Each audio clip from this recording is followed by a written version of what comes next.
성경 말씀 보겠습니다. 성경 말씀은 구약 성경 여호수아서 제1장 1절에서 11절 말씀입니다. 여호수아서 제1장 1절에서 11절 말씀 함께 읽겠습니다. 하나님께서 주신 말씀입니다.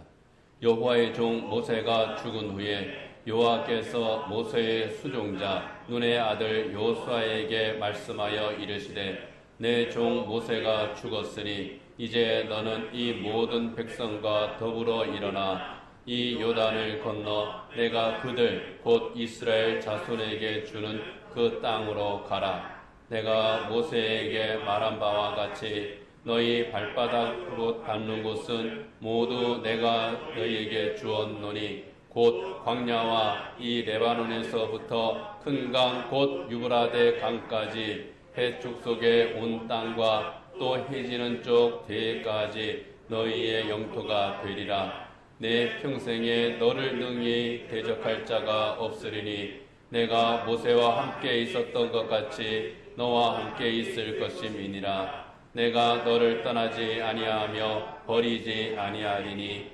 강하고 담대하라. 너는 내가 그들의 조상에게 맹세하여 그들에게 주리라 한 땅을 이 백성에게 차지하게 하리라.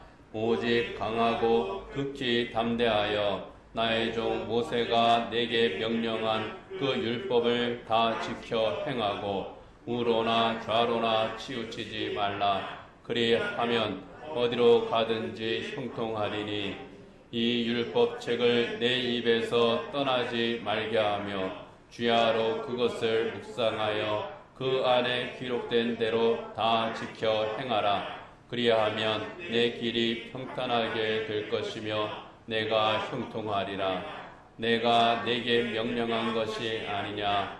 강하고 담대하라. 두려워하지 말며 놀라지 말라. 내가 어디로 가든지 내 하나님 여호와가 너와 함께 하느니라 하시니라. 이에 여호수아가 그 백성의 관리들에게 명령하여 이르되 진중에 두루 다니며 그 백성에게 명령하여 이르기를 양식을 준비하라. 사흘 안에 너희가 이 요단을 건너 너희의 하나님 여호와께서 너희에게 주사 차지하게 하시는 땅을 차지하기 위하여 들어갈 것임이니라 하라. 아멘.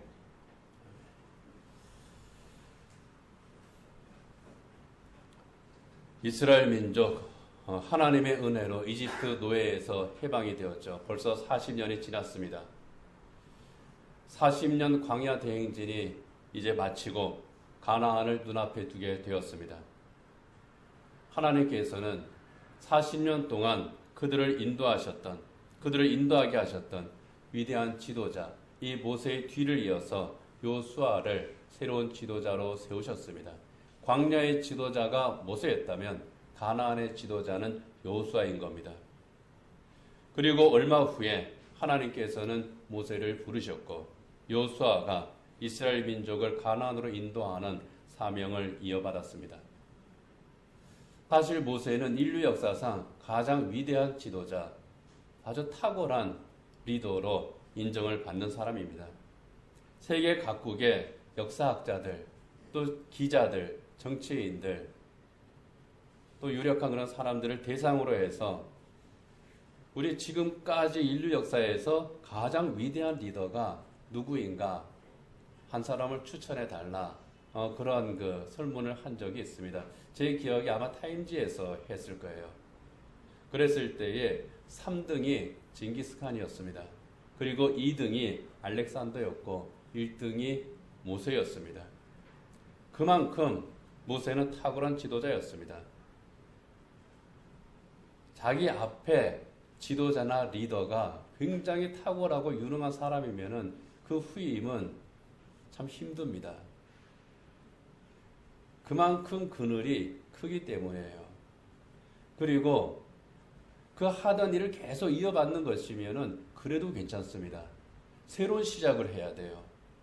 광야 40년 동안 모세가 이스라엘 민족을 잘 인도했습니다. 그리고 가나안으로 들어가는데 이거는 또 새로운 세계입니다. 새로운 일을 해야 돼요. 여호수아는 부담이 2배입니다. 하던 일을 이어받아도 부담인데 이제 새로운 일을 해야 되고 새로운 일을 하는데 늘 끊임없이 또 모세와 비교될 것이 분명합니다. 그리고 가나안에서의 사역은 또 광야에서의 사역과 또 다른 일들이고 사실 가나안에서의 일은 계속되는 전쟁이었습니다. 여호수아는 그 마음이 무척 복잡했을 겁니다. 가나안에 사는 여러 부족들 호락호락하지 않습니다. 사실 여호수아는 굉장히 용기도 있고 담력도 큰 아주 사나이 같은 그런 사람이에요. 아주 담대한 사람입니다. 40년 전쯤에 가나안 땅을 정탐하고 와서 모든 사람들이 거기는 굉장히 살기 좋은 곳은 맞지만 적과 꿀이 흐르는 땅이 맞지만 그 사람들하고 우리는 상대가 되지 않는다. 거기 들어갔다가는 우리는 뼈도 못 추린다. 우리 거기 들어가면 다 죽는다. 못 간다. 그랬을 때에 갈렙과 함께 아니다. 우리는 갈 수 있다. 그곳 사람들은 강한 것은 틀림없으나 하나님께서 우리에게 주신다고 하지 않았느냐. 우린 이길 수 있다. 하나님의 약속을 믿고 가자. 그 백성 두려워하지 말자. 하나님이 우리와 함께 하신다. 굉장히 담대하게 외쳤던 아주 60만 대 2로 맞섰던 사람이 여호수아입니다. 굉장한 사람이에요. 그렇지만 막상 자기가 지도자가 됐습니다. 요단강을 건너갈 생각을 하니까 계산이 서지 않습니다. 막막합니다. 40년 전이나 지금이나 이 요단강 건너간다고 하는 것은 참 그들로서는 힘든 일입니다. 요단강을 건너자마자 맞닥뜨릴 그 여리고성만 해도요, 인류 역사에서 가장 오래된 도시입니다. 인류 최초로 세운 성이 여리고성이에요. 자기들은 따지고 보면 거의 오합지졸이나 다름없습니다. 막막합니다. 요단강을 건널 날이 가까워질수록 그 마음이 무겁습니다. 사실 이건 당연한 일이죠. 중요한 일을 앞두고 있을 때에 우리는 그리스도인 아닙니까? 믿음이 있지 않습니까? 그러니까 하나님께서 나를 도우신다. 하나님이 나를 보호하신다. 하나님이 나를 인도하시고 해결해 주신다. 우리 믿습니다. 그렇지만 어떻습니까? 시간이 점점 다가오면 솔직히 말해서 어떻습니까? 불안하고 초조하고 때로는 잠도 안 오고 한숨이 푹푹 나고 마음이 무겁고 혼란스럽습니다.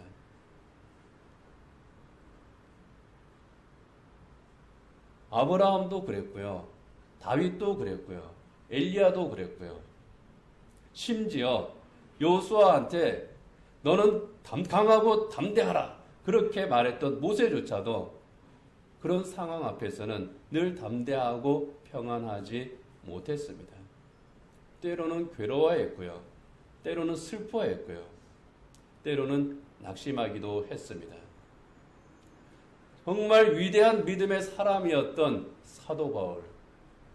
아마 교회 역사에서 사도 바울만큼 정말 탁월한 목회자, 신학자, 그리고 그리스도인은 없을 것 같아요.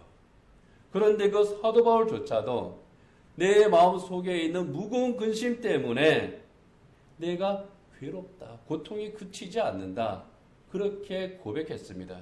로마서 9장 1절에 보면은요, 나에게 큰 근심이 있는 것과 마음에 그치지 않는 고통이 있는 것을 내 양심이 성령 안에서 나와 더불어 증언하노니. 여기에 근심이라는 말은 슬픔이라는 뜻입니다. 너무 슬프고 너무 힘들어서 내 마음에 그 고통이 그치지 않더라. 사도 바울도 그렇습니다. 그렇기 때문에요, 살다가 내가 감당치 못할 일이 생길 때, 고민하는 것, 잠 못 자는 것, 심지어 기도조차도 힘든 것, 여러분, 그 믿음이 약하기 때문이 아니에요. 인간이기 때문에 당연한 겁니다. 고민하고 걱정한다는 거는요, 어떤 면에서 보면은 책임감을 가지고 있다는 뜻이기도 합니다. 책임감이 없으면 고민도 안 합니다. 도망쳐버리죠. 책임감이 있으니까 고민하는 겁니다. 이제 우리 교회가 세던 건물이 매각됐습니다. 세입했던 건물을 찾아야 돼요. 뭐 이것저것 또 해결할 것도 많습니다. 그런데 마땅한 건물이 나오지를 않습니다. 뭐 금방 나올 것도 같아요. 비어있는 건물이 많으니까 뭐 되겠지 싶었지만은 그게 또 쉽지가 않아요. 하루하루 시간이 갑니다. 시간이 가면서 이 마음에 이렇게 이제 쌓이는 그 근심의 무게가 점점 더 비례해서 커지는 겁니다. 하나님이 예비하신 곳이 있는 것은 믿어요. 그렇지만은 그 마음은 가벼울 수가 없는 겁니다. 아마 우리 장로님들 그랬을 거예요. 또 스트레스도 받았을 겁니다. 제가 물어보면은 아니라고 그러지만 뭐 걱정이 없을 수가 없었겠죠. 장로니까. 장로로서의 책임감이 있으니까. 하나님 앞에 기도하면서도 한쪽에서는 걱정이 되고 이거 어떻게 해야 되지? 당연한 겁니다. 중요한 건 뭐냐 하면은요, 걱정이 되고 근심이 되고 고민이 되고 마음이 무겁고 힘들 때 그때 내가 어떻게 하느냐. 걱정거리가 문제가 아니라 걱정거리를 내가 어떻게 처리하느냐. 이게 중요한 겁니다. 시편을 보면은 다윗이 그런 말을 합니다. 나는 밤마다 잠을 이루지 못하고 눈물로 내 침대를 적십니다. 그렇게 고백하는 시편이 있습니다. 시편 6편이에요. 시편 6편 8절이야 9절에 보면은 그때 다윗이 이렇게 말합니다. 내가 그렇게 눈물을 흘리며 탄식할 때에 여호와께서 내 울음을 들으셨도다. 여호와께서 내 간구를 들으셨으며 여호와께서 내 기도를 받으시리로다. 다윗 탄식했습니다. 슬퍼하면서 괴로워하면서 힘들어하면서 울면서 한탄했습니다. 그런데 그 한탄을 어디에서 했느냐? 하나님 앞에서 했다는 거예요. 애꿎은 식구한테 너 때문에 그랬어. 안 그랬다는 거예요. 내가 왜 이 꼴을 당해야 해? 안 그랬다는 거예요. 하나님 앞에서 그랬다는 겁니다.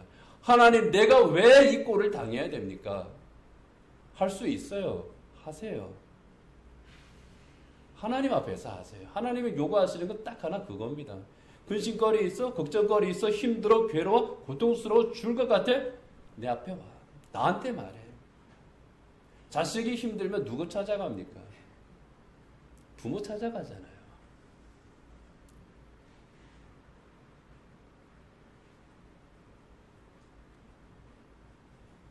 부모한테 소리 지르잖아요. 그러면 안 되죠.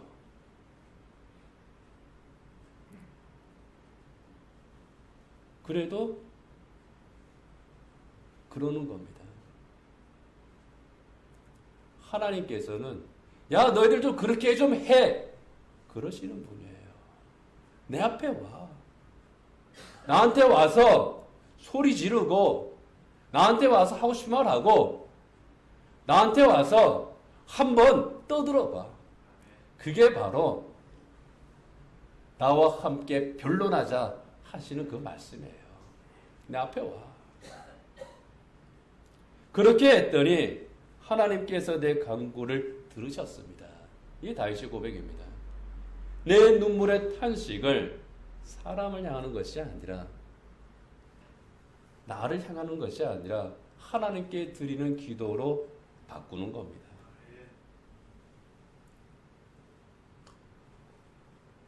그 기도를 들으시고 응답을 하시는 거죠.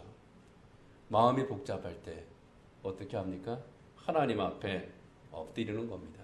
이게 다윗을 비롯한 믿음의 사람의 선택이었습니다. 바울이 그랬고요. 아브라함이 그랬고 모세가 그랬고 에레미야가 그랬고 사도 요한이 그랬습니다. 그리고 우리가 잘 아는 위대한 믿음의 순교자들, 주기철 목사님, 손양호 목사님, 이런 분들이 그렇게 했습니다. 사람을 향해서 탄식하는 것이 아니라 하나님을 향해서 탄식하며 기도한 겁니다. 오늘 본문을 보면은 여호수아가 그 복잡한 마음이 들었을 때 하나님 앞에 선 것 같습니다. 여호수아의 그 모습을 우리가 한번 상상해 보면은요, 아마 여호수아는 요단강이 있는 쪽을 바라봤을 겁니다. 이때 여호수아가 있던 곳은 시딤이라고 하는 곳이에요. 거기서 한 3일 길을 가면은 이제 요단강이 됩니다. 그 요단강 있는 쪽을 바라보면서 야, 도대체 어떻게 해야 되지? 내가 할 수 있는 게 뭐지? 나는 과연 모세처럼 할 수 있을까? 40년 전에 이스라엘이 못한 것을, 모세가 이스라엘 민족을 아주 힘있게 이끌 때도 못한 것을 모세도 없는 지금 내가 과연 감당해낼 수 있을까? 아마 이런저런 생각과 고민 가운데에서 여호수아는 기도했을 거예요. 정말 내가 할 수 있는 게 없구나. 나는 정말 무력하구나. 이게 여호수아의 심정이었을 겁니다. 오늘 본문은 그런 여호수아에게 주시는 하나님의 응답입니다. 하나님 말씀하시죠. 나의 종 모세가 죽었다. 너는 모든 백성과 함께 요단강을 건너라. 내가 그들에게 주는 땅으로 가라. 내가 모세에게 말한 것대로 너희의 발바닥이 닿는 곳은 어디든지 너희에게 줄 것이다. 망설이지 말라는 겁니다. 요단강을 건너라는 거예요. 너희에게 주겠다고 내가 약속했다. 그러니 그 땅을 향해서 가라. 너희 발로 밟는 그곳을 내가 너희에게 줄 것이다.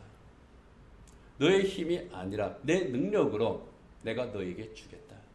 그러시는 거예요. 그래서 이어서 말씀하시죠. 5절이야 6절 그리고 또 이제 9절을 보면 이렇게 말씀합니다. 내 평생에 너를 등에 대적할 자가 없으리니 내가 모세와 함께 있었던 것 같이 너와 함께 있을 것이니라. 내가 너를 떠나지 아니하며 버리지 아니하리니 강하고 담대하라. 너는 내가 그들의 조상에게 맹세하여 그들에게 주리라 한 땅을 이 백성이 차지하게 하리라. 내가 네게 명령한 것이 아니냐. 강하고 담대하라. 두려워하지 말며 놀라지 말라. 내가 어디로 가든지 내 하나님 여호와가 너와 함께 하느니라. 내가 너와 함께 한다. 내가 너를 떠나지 않겠다. 모세와 함께 한 것처럼 나는 여전히 너와 함께 할 것이다. 그러니 너는 강하고 담대하라. 두려워하지 말라. 강하고 담대하라는 것은요, 힘을 내고 용기를 가지라는 겁니다. 놀라지 말라는 거는요, 낙심하지 말라는 겁니다. 하나님께서 너와 함께 하시는 그 길이니 두려워하거나 낙심하지 말고 용기를 내어서 가나안을 향해 전진해라. 내가 너와 함께한다. 그런데 하나님의 이 말씀은요, 여호수아가 처음 듣는 말씀이 아닙니다. 모세가 죽기 전에 여호수아를 자기 후계자로 세우면서 여호수아에게 했던 말과 똑같습니다. 민수기 31장 7절이야 8절에 보면은요, 모세가 여호수아를 부릅니다. 그리고 온 이스라엘 백성들 앞에서 내 후계자가 여호수아다. 하나님께서 여호수아를 후계자로 세우셨다. 그렇게 소개하면서 이런 말을 합니다. 너는 강하고 담대하라. 너는 이 백성을 거느리고 여호와께서 그들의 조상에게 주리라고 맹세하신 땅에 들어가서 그들에게 그 땅을 차지하게 하라. 그리하면 여호와 그가 내 앞에서 가시며 너와 함께 하사 너를 떠나지 아니하시며 버리지 아니하시리니 너는 두려워하지 말라 놀라지 말라. 거의 비슷한 말입니다. 이 모세의 이 말은 사실 하나님께서 모세에게 40년 동안 행하셨던 것을 모세가 체험하고 그것을 여호수아에게 전달한 거예요. 신앙 고백의 전달입니다.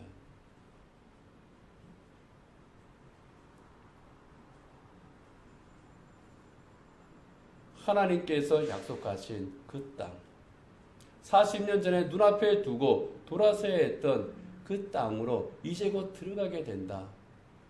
그랬을 때에 그 마음에 기대와 설렘도 있지만은 걱정과 두려움 또한 그만큼 컸을 여호수아에게 하나님께서는 모세를 통해서 야, 강하게 하고 너의 마음을 강하게 하고 담대하게 하고 용기를 내. 두려워하지 말고 낙심하지 마. 내가 너와 함께 하잖아. 모세를 통해서 말씀하시고 다시 이 자리에서 또 그 말씀을 상기시키시는 겁니다. 지금까지 모세와 함께 하신 하나님, 그 하나님이 다시 여호수아와 함께 하시니 두려워할 것 없이 하나님과 나와 함께 하시는 그 하나님과 동행하는 가운데에 가나안으로 향해서 가라는 거죠. 여러분, 우리 이제 이번 주일 지나고 주일 3번만 더 지나면은 우리 44년 동안 우리가 예배했던 이곳을 이제 떠나게 됩니다. 그래서 요즘 이렇게 와서 보면은 여러 가지 감정이 여기서 왔다 갔다 해요. 예배실도 왔다가 저 교육실도 갔다가 옥상에 가서 십자가도 봤다가 괜히 십자가 사진도 찍어보고 이제 그러곤 합니다. 저쪽 밤에 이제 교육실 들어갈 때에 교육실 열쇠가 빨간색으로 이제 그 고리가 달려 있는 그 열쇠입니다. 커피 자판기 위에 늘 거기 올려져 있는데 혹시 그 고리를 보신 분이 있는지 모르겠어요. 열쇠 고리에 전선생 혹시 봤습니까? 뭐라고 돼 있어요? 빨간색 열쇠 고리는 봤는데 거기 뭐라고 쓰여 있는 거는 기억이 안 나지. 예. 예. 거기에 0 더하기 1은 100 이런 그 공식이 하나 적혀 있습니다. 수식이 적혀 있어요. 자, 0 더하기 1은 뭡니까? 1이에요. 그런데 100 그렇게 되어 있습니다. 틀렸죠. 그런데 그 덧셈 공식이 딱 적혀 있습니다.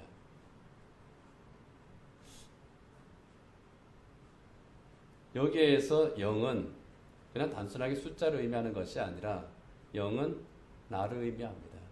1은 하나님을 의미하고요. 0은 없다는 거잖아요. 나는 아무것도 없는 사람이다. 나는 빈손이다.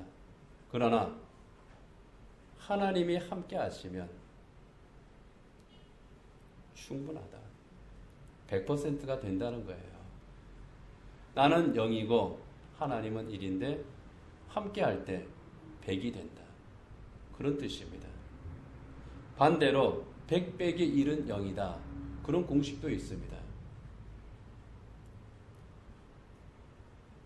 100% 성공한 인생이라고 할지라도 거기에 하나님이 함께 하시지 않는다면 아무것도 아니라는 겁니다. 뭐 그런 공식이에요. 사실 이 공식은요, 어떠한 그런 신앙의 교훈의 공식으로 처음에 나온 건 아니고 습관에 대한 공식입니다. 100에서 그러니까 100 빼기 1이죠. 100에서 하나가 빠지면 어떻습니까? 별로 표가 안 나요. 그렇지만은 그 하나가 계속되면 어떻게 됩니까? 하나가 100번 반복되면은 0이 되는 거예요. 사소한 습관도 계속되면 0이 된다는 겁니다. 인생을 망치게 된다는 거예요. 그래서 그런 그 인생 공식으로 아주 깨끗한 곳에 누군가 쓰레기를 버리면 처음에는 담배꽁초 하나가 있었지만 그걸 안 치우면 다른 사람이 또 꽁초를 버리고 누가 또 쓰레기를 버리고 그러다 보면 거기가 온통 쓰레기장이 되고 만다. 뭐 그런 데 사용되는 그런 공식이기도 합니다. 그래서 100 빼기 1은 99가 아니라 0이라는 겁니다. 0 더하기 1은 100. 이것도 마찬가지죠. 뭐 우리 생활에 한번 이것을 대입해 보면은요, 알코올 중독자들 그리고 또 흡연도 중독이죠. 흡연 중독자들 끊지 못하는 이유가 뭡니까? 중독되기 때문에 끊지 못하는데 이분들 어느 순간부터 못 끊어요. 그런데 그 시작을 보면은 처음부터 소주병을 막 3병, 4병 마시는 거로 시작한 게 아니에요. 처음에 소주 한 잔 마시고 이 쓴 거를 왜 마셔? 거기부터 시작합니다. 처음에 담배 한 모금 이렇게 입에 대고 나서 홀록거리면서 이 매운 거를 왜 피워? 여기서부터 시작해요.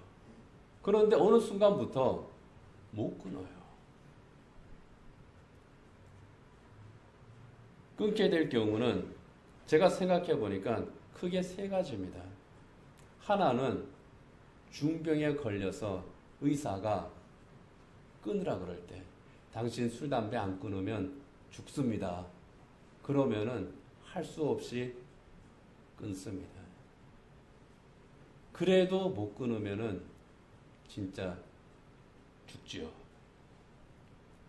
또 하나는 본인의 강력한 의지로 끊는 경우입니다. 그건 아주 독한 사람입니다. 그리고 또 하나는 하나님께서 강제로 끊게 하실 때 그런 경우들이 꽤 있습니다. 저는 정말 그런 그 은혜가 있기를 참 늘 기도합니다. 어쩌다가 이렇게 손에 대게 된, 마시게 되고 피우게 된 그 성도들, 하나님께서 정말 그 은혜를 그렇게 베풀어 주셔서 잘 끊을 수 있기를, 그래서 영적으로 육적으로 좀 건강을 할 수 있기를 정말 늘 기도를 합니다. 아니면 강한 의지를 주시든지. 작은 습관이 결국 작은 게 아니라는 거죠. 중독에 이르게 하는 겁니다. 영적인 습관도 마찬가지입니다. 뭐 주일 하루 빠지는 것 아무것도 아닌 것 같죠. 그런데 그게 쌓이면 어떻습니까? 어느 순간부터 교회에 나가지 못하는 가난한 신자가 되고 맙니다. 이제 요새 계속 그 내손 쓰기 성경 이제 필사를 하고 있잖아요. 매일 시편 2장, 그것도 짧은 장 2장을 이렇게 이제 씁니다. 손이 빠른 사람은 10분이면 쓸 거고요. 아니어도 한 20분이면은 다 쓸 것 같아요. 그런데 이걸 모아서 쓰겠다 그러면은 힘듭니다.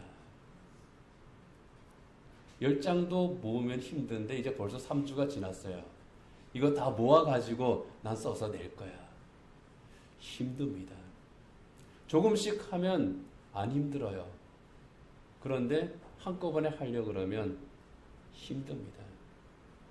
작은 것이 아니라는 겁니다. 우리가 일상생활에서도 100 빼기 1은 0일 수 있다. 0 더하기 1은 100일 수 있다. 늘 명심을 해야 됩니다. 이제 본문으로 이제 돌아가겠습니다. 여호수아, 진짜 여호수아는 아무것도 없어요. 객관적으로 볼 때 여호수아는 대단한 사람이 분명합니다. 그러나 여호수아가 처한 그 상황에서 이 여호수아는 할 수 있는 것이 사실은 없었다는 거예요.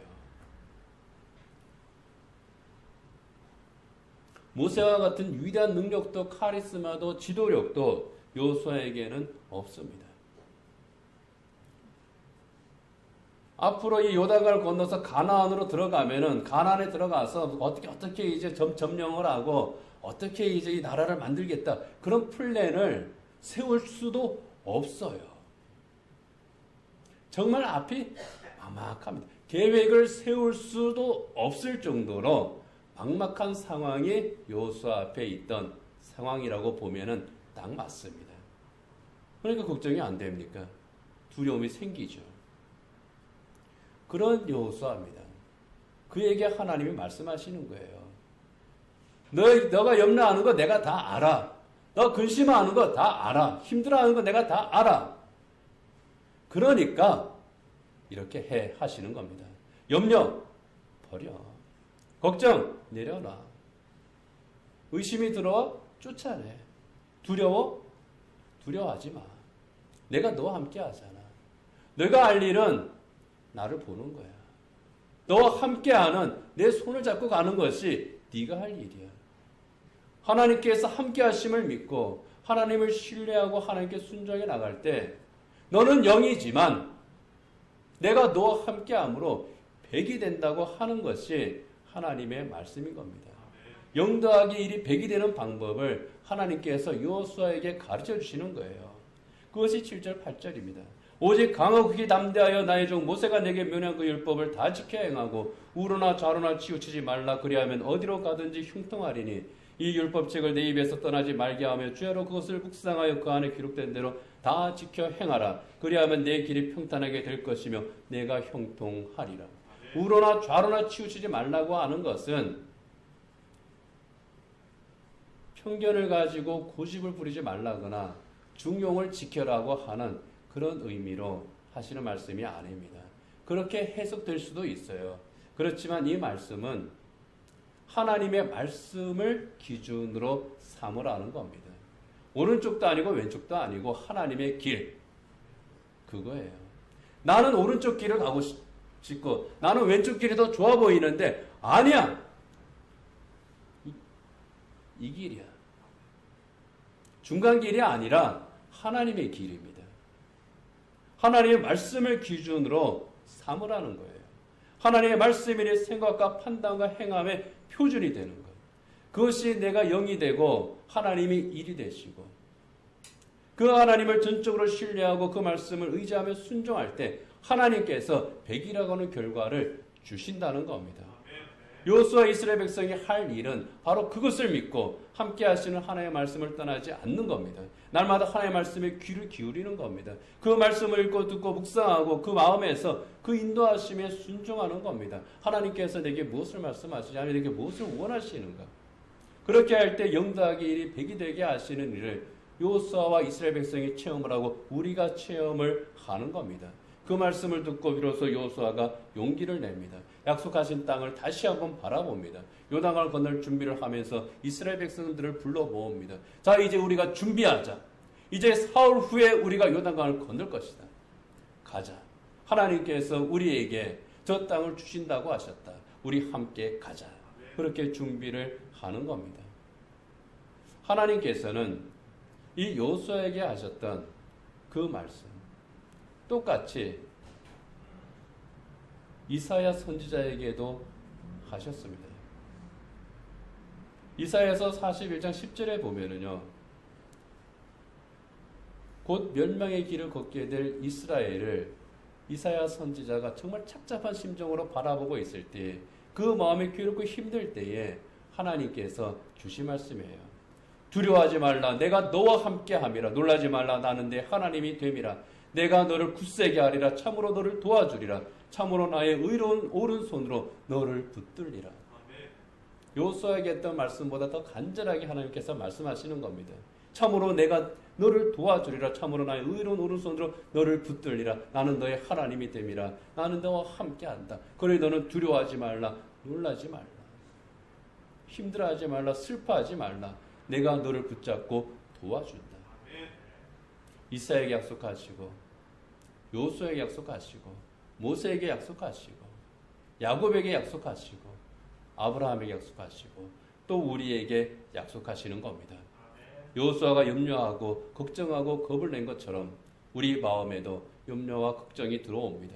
두려움이 있습니다. 그때에 하나님께서 하신 이 말씀, 모세에게 주신 말씀, 여호수아에게 주신 말씀, 이사야에게 주신 이 말씀을 기억하시기 바랍니다. 여러분, 우리는 아무것도 아니에요. 정말 할 수 있는 게 없습니다. 가나안을 바라보는 여호수아처럼 정말 막막할 때도 있습니다. 그러나 나와 함께 하시는 하나님께서 모든 것을 책임지신다고 말씀하십니다. 나를 택하시고 구원하시고 사랑하시는 그 하나님께서 항상 함께 하신다고 우리에게 말씀하십니다.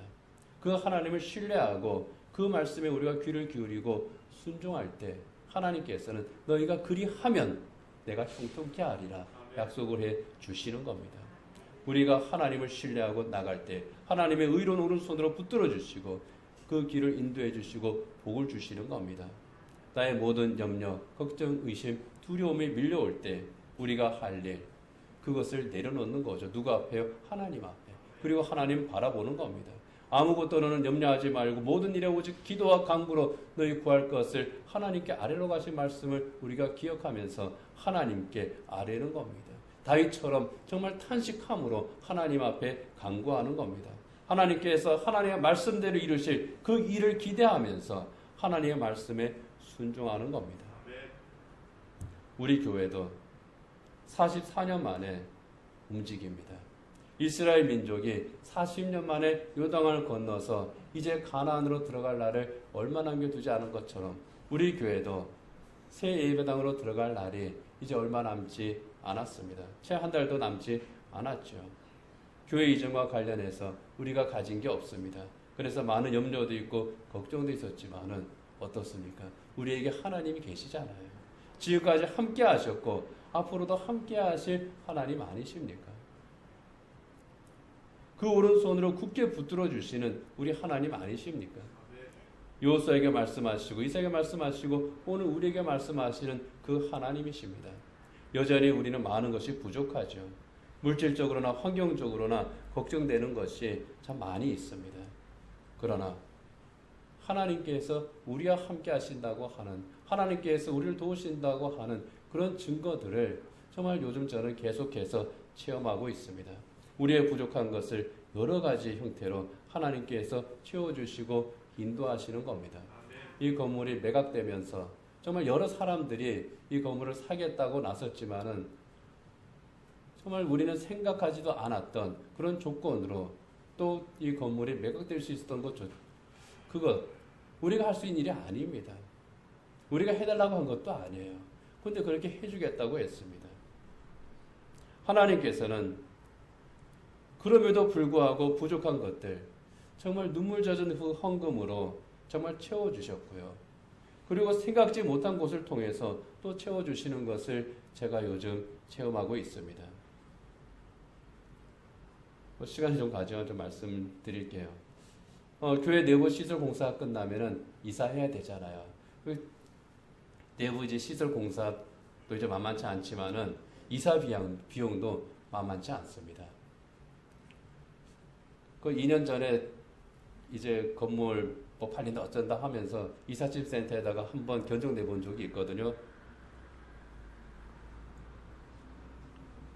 그랬더니 대충 한번 불러보더니 아유 이 정도 짐이면 한 1,000만 원 들어요 그러더라고요. 1,000만 원씩이나요? 그랬더니 아유 이 의자 강대상 피아노 이것들 2층이니까 사달이 돼야 되고요. 사람이 굉장히 많이 투입돼야 됩니다. 많이 듭니다. 그때부터 이제 제 머릿속에 이사 비용 1,000만 원. 그런데 우리가 이제 가는 곳이 좀 건물이 여기보다는 아담해졌잖아요. 그러다 보니까 이거 못 가져가요. 저 의자도 못 가져갑니다. 피아노도 한 대밖에 못 가져가요. 에어컨도 놓고 가야 돼요. 그리고 우리 밥 먹을 때 쓰던 그 테이블 그것도 못 가져가요. 혹시 필요하신 분들이 있으면 하나 저 가져가셔도 됩니다. 그래서 이사 비용이 좀 많이 줄겠지. 그래도 뭐 1,000만 원에서 많이 줄어야 한 500~600만 원은 넘지는 않겠나. 또 요새도 이사 비용이 많이 올랐잖아요. 그렇게 생각을 했습니다. 그래서 그 이제 우리가 아는 이삿짐 센터, 저희 지명국 변사님이 소개해 주셨, 계속 그 우리가 이제 거래하는 그 황소 거기에 연락을 했어요. 그래서 와서 이사 날짜를 잡고 이사 비용 이제 견적을 내는데 제 생각보다 엄청나게 적게 견적을 줬습니다. 뭐 액수 말씀드려도 괜찮을 것 같아요. 250만 원 해주겠다 그러는 거예요. 일반 가정집 이사 비용도 모르겠네요. 그 비슷한가요? 그보다 적은지 많은지 그건 모르겠다. 어쨌든 제가 볼 때는 뭐 가정집 이사 비용 비슷하게 나온 것 같아요. 이 긴 의자가 빠지고 강대상 빠지긴 하지만 그래도 그보다 많이 나올 것 같아요. 건너편에 있는 그 교회가 이사할 때 자기네가 했는데 700만 원 나왔대요. 그런데 우리한테 250만 원. 그래서 제가 그랬죠. 너무 적지 않습니까? 그랬더니 그분이 이런 말을 해요. 그냥 사실은 그냥 해드리고 싶은 마음이 있는데 자기는 이렇게라도 은혜를 갚아야 하기 때문에 이렇게 합니다. 그래서 사다리차 비용, 그 다음에 인부들 인건비, 밥값, 그리고 자동차 기름값, 사실은 이제 그렇습니다. 그거는 이제 그냥 나가야 되기 때문에 제가 이제 이렇게 250만 원이라도 받습니다. 그래요. 은혜를 갚는다는 거예요. 뭔가 하니까 그런 거예요. 몇 년 전에 그분의 그 남편이 그 암으로 사경을 헤맨 적이 있습니다. 그때 이제 주원사님 통해서 연락을 받고 그 중환자실에 가서 그분의 회복을 위해서 정말 간절하게 기도했던 적이 있어요. 근데 정말 기적적으로요, 회복됐습니다. 진짜 이제 마음의 준비를 하십시오 했던 분이 살아서 나왔어요. 그러면서 감사하다고 또 이제 교회에 나오겠다고 했는데 이 신앙이 마음대로 안 돼요. 참 그게 안타깝습니다. 이제 남은 인생 봉사도 하고 교회 다니면서 착한 일 많이 하겠습니다 그랬는데 그런 기회를 이분이 가지지를 못했어요. 아마 그 사업자의 특성도 있고 뭐 한 이제 여러 가지 일들 때문이죠. 그 후에도 몇 번 고비를 이제 겪고 또 우리도 이제 같이 기도하고 이제 그러다가 이제 별세를 했습니다. 그때 일이 너무 감사하다는 거예요. 몇 년이라도 더 살 수 있었던 것이 기도 때문이었고 그렇게 해서 더 많은 시간을 가질 수 있었던 것이 감사하다. 그래서 이렇게라도 은혜에 보답하고 싶었다. 그러는 겁니다. 목사로서는 당연히 할 일이죠. 불신자라도 기도해달라고 그러면은 기도합니다, 저는요. 예. 불교 신자가 기도해달라고 그래도 기도합니다. 부처님이 아니라 하나님한테 기도하죠. 당연히. 그런 생각이 들었어요. 야, 하나님께서 이렇게 또 채워주시는구나. 더 나가야 될 그만큼 또 이제 이사 비용에서 그만큼 빼줬으니까 예, 우리가 더 번 거죠. 뭐 그렇게 생각을 합니다. 하나님께서 우리의 필요를 정말 그렇게도 채워주시는구나. 남은 필요도 하나님께서 참 넉넉히 채워주실 거다. 사실 교회 통장 이렇게 보면은 아이고 이제 할 수도 있습니다. 그런데 하나님께서 정말 내가 생각지 않은 내 손이 아니면 남의 손을 빌려서라도 하나님께서는 채워주셔요. 우리 교회 안 다니는 분을 통해서도 채워주시잖아요. 그러니까 우리가 할 일은 뭡니까? 하나님 바라보는 거예요. 하나님께서 주시는 약속의 말씀 믿는 겁니다. 그리고 순종하는 거예요. 그것만 하면 되는 거예요. 그리하면 너를 형통케 하리라. 어디로 가든지 하나님 바라보고 하나님께 간구하고 하나님의 말씀을 듣고 순종하면 그 길을 평탄케 하시고 형통하게 하시는 하나님이시라는 거예요. 영다하기는 백이 되게 하시는 하나님께서 우리에게 주시는 기적이 있습니다. 그 기적의 복을 누리는 저 그리고 여러분 우리 성수교회 되기를 원합니다. 기도하겠습니다. 하나님